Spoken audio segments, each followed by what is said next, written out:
नमस्कार, welcome to young traders. तर आज आपण बघणार आहोत की 2025 खरंच इन्व्हेस्टमेंटसाठी खूप योग्य आहे का? तर मी तुम्हाला थोडंसं मागे घेऊन जाते। काळ होता 2020, कोविड-19। तर मित्रांनो, तुम्हा माझ्यासारख्या लोकांनी 2021 प्रचंड रिग्रेट केला की काश आम्हाला स्टॉक मार्केटचं ज्ञान 2020 असतं तर आम्ही सुद्धा आज करोडपती लखपती झालो असतो। कारण 2019 मार्केटमध्ये इतकी जास्त पर्सेंटने घसरण झाली होती की खूप लोकांना खूप जास्त पटीने रिटर्न्स मिळाले।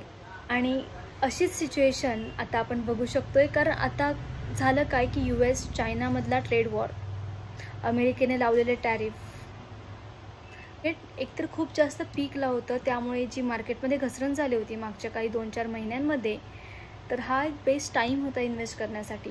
अजूनही वेळ गेलेली नाही तर तुम्ही परत काही वर्षानंतर मला म्हणाल की यार काश 2025 मला कळालं असतं आणि मी इन्व्हेस्ट केलं असतं। सो मित्रांनो, इन्व्हेस्ट करा तुमच्या भविष्यासाठी।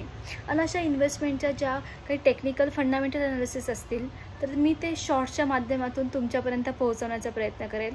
यासाठी एक छोटीशी रिक्वेस्ट आहे, सबस्क्राईब करा, जेणेकरून जे पण माझे पुढचे व्हिडिओज असतील ते नोटिफिकेशनद्वारे तुमच्यापर्यंत पोहोचतील आणि तुम्हीही ग्रो करू शकताय। थँक्यू।